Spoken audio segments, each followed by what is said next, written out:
welcome to the Deep Dive, the show that's built entirely around your learning stack. You've sent us an incredible list of resources. I mean, everything from these big academic specializations on Coursera and edX, all the way to communication frameworks like the CEFR. Yeah, and of course the YouTube channels, the ones that are really, helping millions of people get ahead and accelerate their learning. So today we're going to try and cut through all that noise to answer what I think is maybe the most critical question for any advanced language learner. Which is, what's the real goal here? What's the true measurement of success when we talk about spoken English? Exactly. Is it about perfecting a specific regional sound?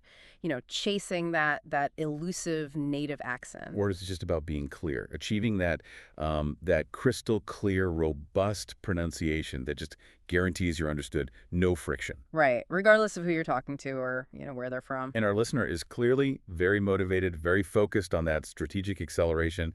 They want to know where to put the time, the effort. And it's a valid question. Should you be spending hours trying to mimic the exact way someone from the American Midwest places their sound? Or should that time be spent on something more fundamental, more universal, like the mechanics of stress and rhythm? So that's our mission today. We're going to take this absolute goldmine of source material you've sent us, the global standards, the expert videos, the tools, and just try to map out a definitive path forward. Okay, let's unpack this. We're going to argue, and I think we can prove it, using the standards themselves, that pronunciation, that clarity. That is your strategic true north. Yeah, I think this is so important because this debate, it isn't just about preference. It's really about strategic efficiency. Mm-hmm. Are you chasing the perfect pitch, the cultural vibe of a native speaker, or are you chasing something more practical, the universal ability to communicate in, say, a professional setting? And it turns out when you actually look at how the world formally assesses language, the answer is, well, it's surprisingly clear. It really is. And that's the foundation we have to start with. To really get an objective definition of, what competence even means, we have to look at the global gold standard. The CEFR. The Common European Framework of Reference for Languages, or CEFR. Yep. It was launched back in 2001, and it's basically the backbone of language assessment all over the world. It organizes everything into 6 levels. Right, from A1, which is the super basic user, all the way up to C2, the proficient, almost native level user. And the really beautiful thing about the CEFR, and this is key, it doesn't care if you learned your English in London or Lagos or Lahore. Right. It judges your success based on what you can do, on pragmatic performance, on the functional outcome of your communication. It's like a meritocracy of meaning. It just cares if the message got through. Precisely. And the framework breaks that performance down into 3 fundamental modes of communication. And when you look at these modes, you immediately see why the focus on clarity on pronunciation becomes, non-negotiable. Okay, so let's break those 3 modes down. I think the distinction between them is really where the answer to our listener's question starts to emerge. Okay, so first up, we have the interpretive mode. Interpretive. Yeah. Think of this as passive communication. It's all about understanding language that you hear or read or view. It's your ability to consume content. So reading a complicated report, listening to a podcast like this one at native speed. Exactly. Or watching a movie without any captions. Your skill in this mode is measured purely by how well you understand the message that's coming in. So it requires really good listening skills, but 0 active speaking. 0. Your success in the interpretive mode is judged 100% on your input comprehension. You don't have to produce a single word. You just have to absorb the signal. Okay, that's mode 1. What's the second? The second is the interpersonal mode. And this is where things get active. It's 2-way communication, that dynamic back and forth. Like a conversation, a job interview. A job interview, texting a friend, negotiating a price at a market. This mode is all about the active negotiation of meaning. Active negotiation of meaning. I like that phrase. It implies that both people are working at it. They have to be. Both speakers are constantly monitoring and adapting. You ask a question, you get a response. Maybe you didn't quite catch it, so you have to clarify. The exchange itself proves that you both understood each other. Yeah, that's kind of the real-world survival mode, isn't it? It's messy, it's fast, you have to adapt. If I mishear you, I can just say, sorry, what was that? Or I can rephrase my own question. The success is shared. It's a shared responsibility. Precisely. But then there's the third mode, and this is the one that gives us the ultimate clarity in this whole pronunciation versus accent debate. Okay. It's called the presentational mode. Presentational. This describes one-way productive communication. So it's your ability to create and produce language for other people to consume. Think about giving a formal presentation at work, or writing a business report, or even just telling a long story to a group of friends. And the rules change here. That's the key, right? Yeah. Because unlike that interpersonal mode, where your listener can stop you and say, hang on, I don't get it, in this mode, you're delivering a finished product. That is the pivotal difference. The metric for success in the presentational mode is incredibly stark and clear. It says skill is measured by, and I'm quoting here, how much and how well the user can communicate in order to be understood. In order to be understood. That phrase is everything. It's a direct mandate. It means the success of your speech, of your presentation, is placed entirely on the recipient's ability to decode it without needing to stop you for clarification. So it's about efficiency, professionalism, Yeah. just pure clarity of delivery. Exactly. Wow. Okay. So that is a massive strategic distinction for any learner.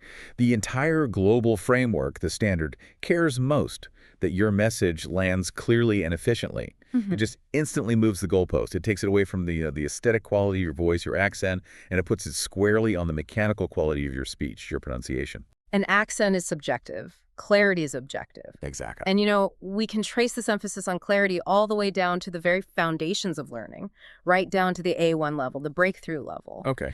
The sources gave us a really detailed look at what they call the can-do descriptors for A1, which define what success even looks like at that stage. And it tells you what the absolute minimum requirement for communication is. So let's look at that A1 user. This is someone just starting out, putting the very first building blocks in place.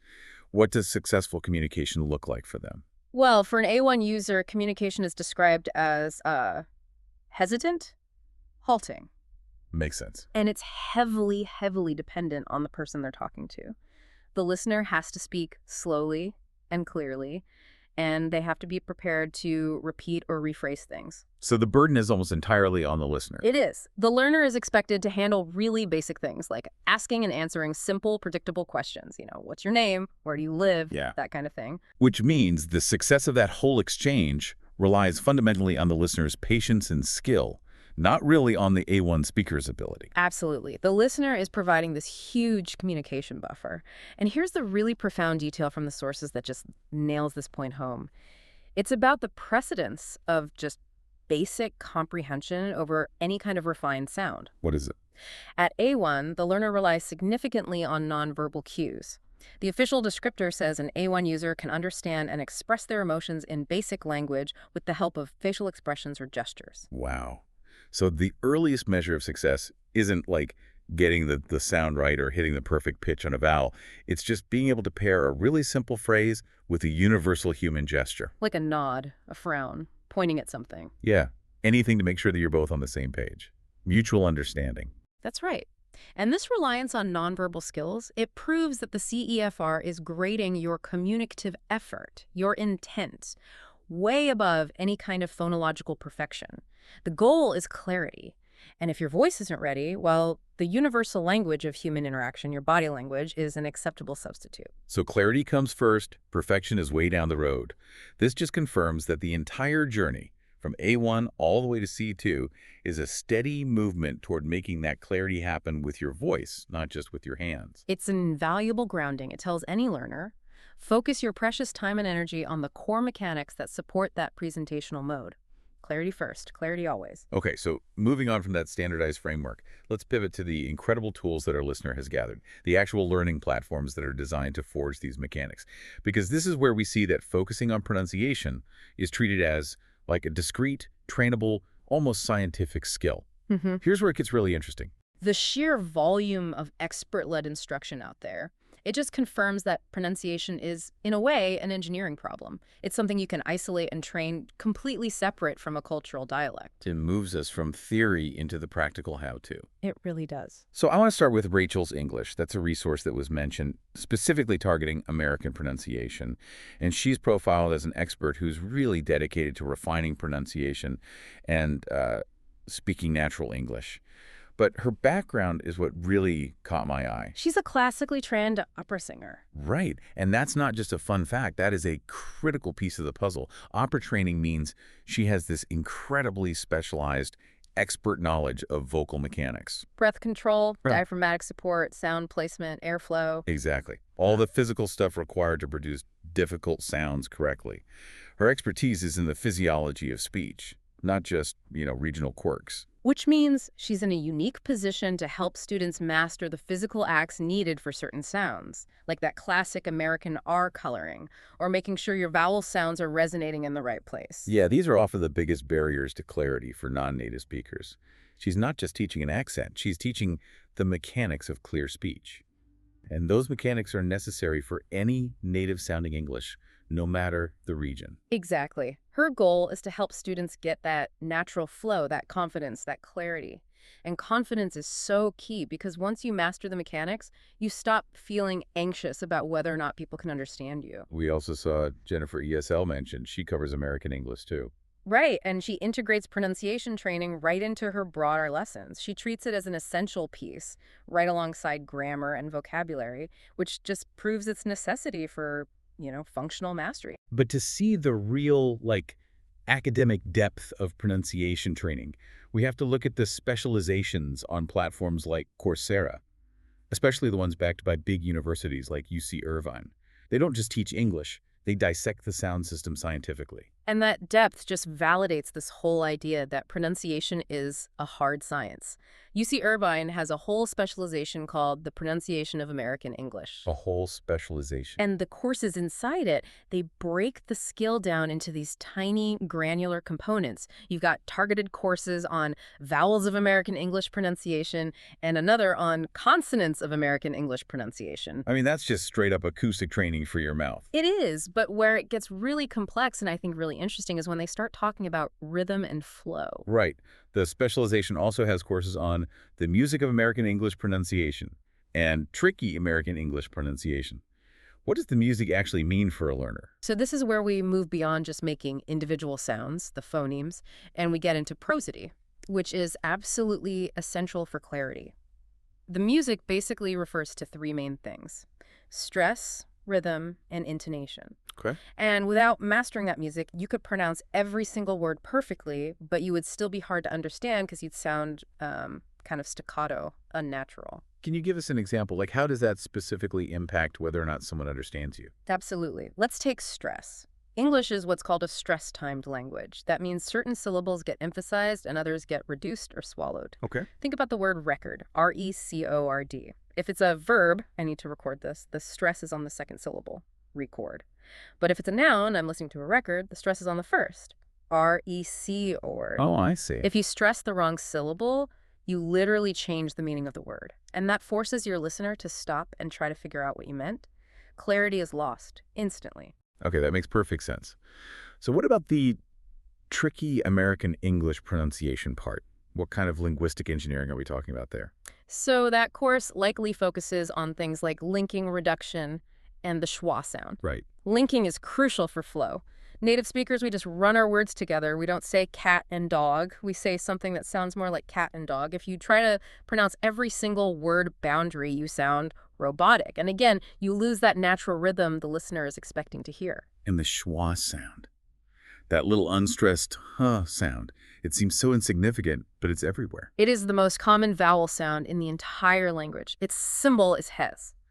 And mastering the schwa learning, which syllables you should reduce instead of pronouncing fully, that is paramount to achieving that natural rhythm. It's what makes speech efficient and fast. Yes. If you try to pronounce every single vowel clearly and fully, you're actually violating the fundamental rhythm of English. And that makes it incredibly difficult for a native or fluent ear to process what you're saying efficiently. Wow. That detail alone proves that getting clarity means deep training in the sound system, in those intonation patterns, just like the learning standards say. It's a powerful breakdown, isn't it? It completely shifts the focus from, I need to mimic a regional sound, to, I need to master the acoustic engineering of this language. Okay, so now let's see how these principles get integrated into everyday learning content. Because our listener also included channels that are designed for more general consumption, but with this idea of clarity built right into their DNA. VOA Learning English is a perfect example, a masterclass in prioritizing clarity through how they structure their content. Voice of America. They're a huge international news broadcaster. Right. But they developed this specific channel to teach American English, and their whole methodology directly addresses the challenges of pronunciation. And their secret weapon seems to be speed. Controlled speed. They use these captioned news reports with simplified language, but they read everything at a much slower speed than a normal broadcast. And that is a direct, deliberate teaching strategy for clarity. They slow down the typical, say, 180 words per minute of native speech to a much more digestible pace, maybe 100 to 120 words per minute. And that gives the learner a chance to actually map the written word they see on the screen to the correct pronunciation and intonation. Without being overwhelmed by all the reductions and dilutions that we were just talking about, it forces the speaker to be clear for the benefit of the learner. It's brilliant. It just completely eliminates that native speakers talk too fast barrier. It's like putting a speed governor on the content. Yeah. Now, another source, Easy English, they have a different approach. They use street interviews. And that is so valuable for beginners. With Easy English, you're picking up correct pronunciation by hearing the language spoken by lots of different people. Real people. Real people with different vocal ranges, different speeds, and, slight regional or even just personal ways of speaking. It teaches the learner that the basic phonemes they learned in their course are robust enough to survive these minor variations in how people actually talk. And we really shouldn't overlook the technical advantages of the platforms themselves. I mean, our listener knows that YouTube is basically a massive language lab. Oh, absolutely. The platform itself lets you dramatically slow down any video. You can set it to 75% speed, and then you can turn on the subtitles at the same time. That combination is so powerful for shadowing. It's an incredibly high-impact technique for improving your output. Yeah, you can listen to the sound, read the text, and then immediately try to reproduce that sound at that slower speed.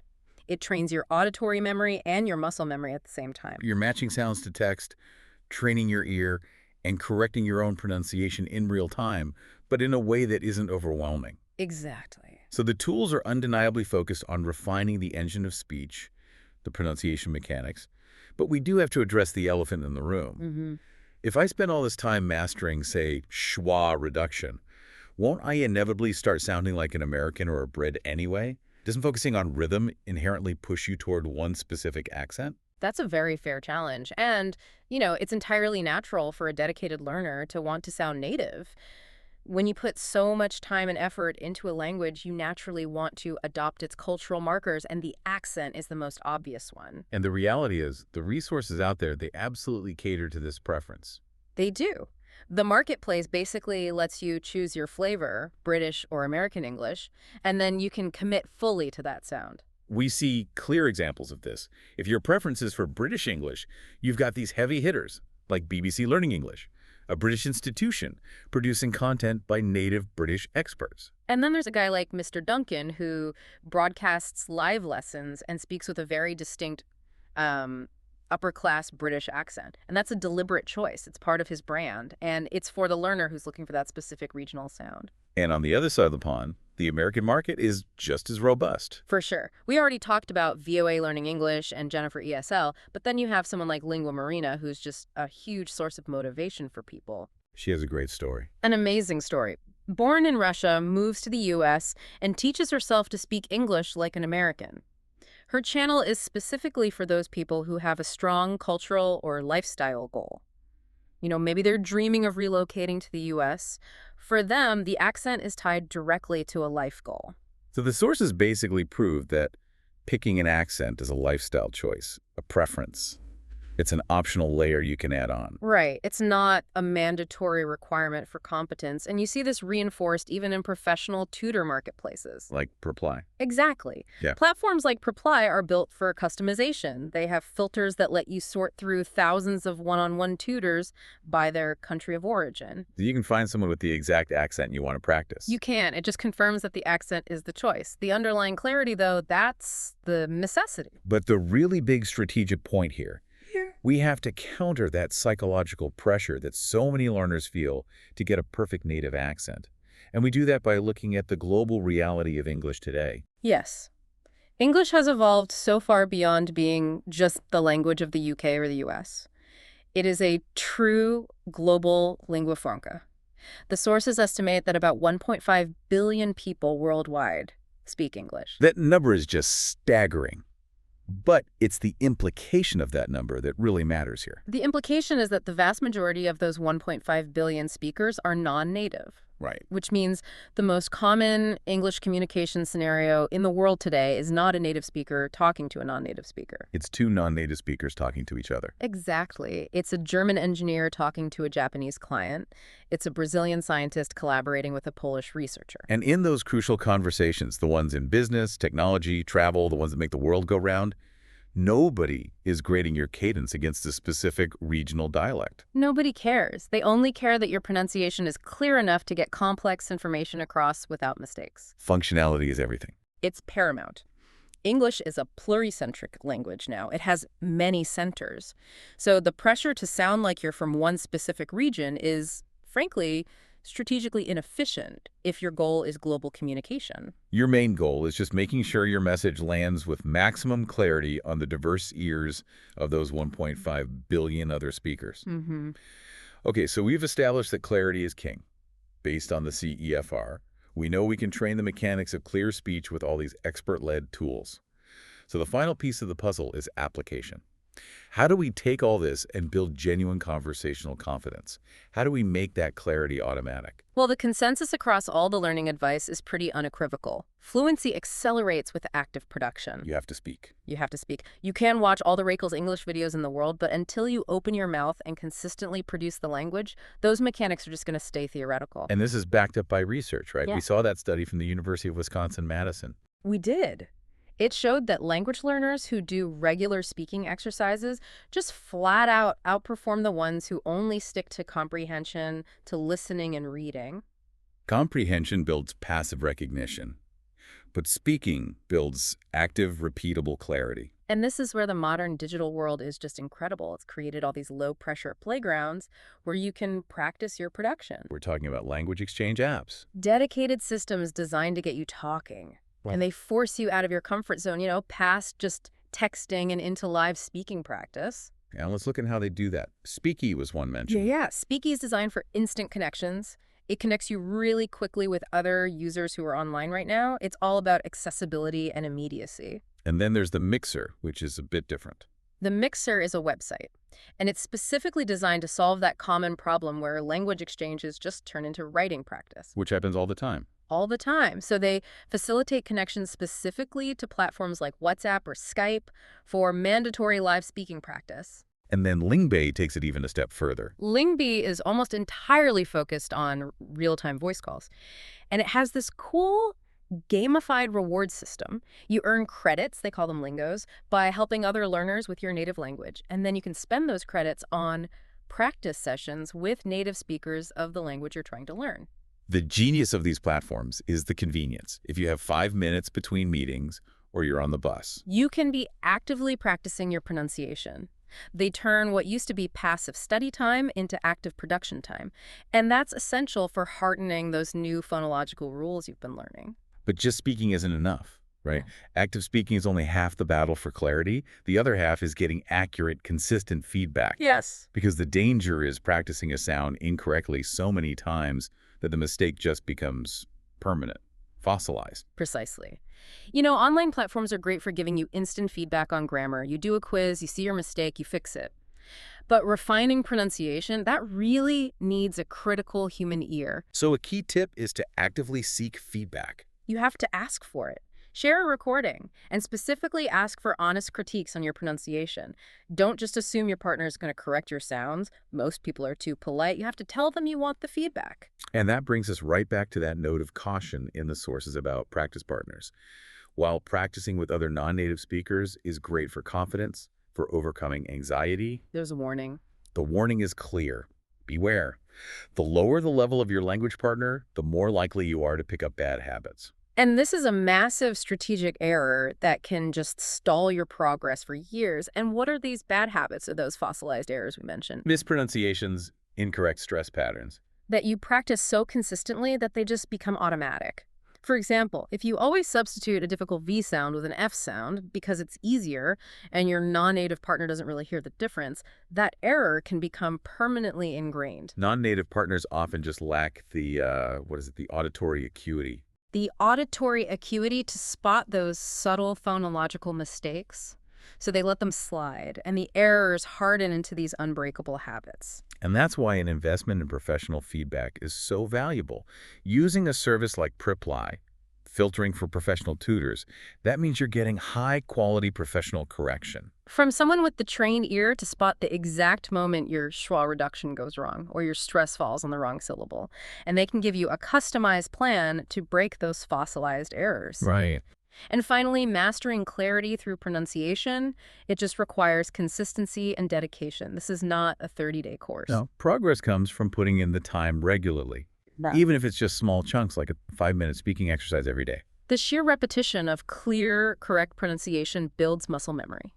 And that muscle memory is what eventually translates into real conversational confidence. So this whole deep dive has really been about strategic efficiency. We've used the CEFR to define the goal, which is clarity. We've analyzed the tools like Rachel's English and VOA that prove pronunciation is a trainable system. And we've outlined the application methods like Speaky and Preply that are required to hardwire that system into your brain. And the core finding just remains absolutely solid. While all the resources exist for you to pursue a specific accent, that optional cultural flavor, the entire structure of language learning and assessment, it measures your success based on your ability to produce clear, understandable language. Efficiently. Pronunciation is the core skill for clarity and for functional mastery. The accent is just the optional customization layer you can add on later if you want. It's wonderfully liberating for a learner, isn't it? You don't have to worry about sounding like someone you're not. You just need to focus on sounding clear and confident as yourself. And when we circle all the way back to the very foundations of communication, back to that A1 level definition, we see something. It was something profoundly human. That beginner is described as relying so heavily on repetition, on rephrasing. And critically on gestures and facial expressions to achieve meaning. So what does this all mean? We spent all this time today analyzing sound systems and stress and intonation patterns. But the CEFR itself reminds us that communication isn't just a vocal act. It's not just linguistic. It's a full, embodied human effort. Indeed. We know the ultimate goal is to get your linguistic skills to do most of the heavy lifting, but we also learned that the ability to just use your hands, to use your facial expressions, that's often the very first confident step you take toward effective communication. Long before your grammar is perfect or your pronunciation is polished. So why is that? Why is that reliance on nonverbal communication, that universal language of interaction, so vital in the early stages? It's because your body language, your expressions, the pointing, the shrugging, that serves as the communication buffer. It bridges the massive gap between what you want to say and what your brand new linguistic skills actually allow you to say. So it proves that clarity starts with effort, with human intent, not with phonological perfection. You are already an expert communicator in your native language. Mastering a new one is just about getting those foundational sounds and your natural body cues to work together for maximum clarity. That is a powerful thought to take with you into your next speaking practice. Clarity begins not with perfect phones, but with intent and effort. Go forth and be clear.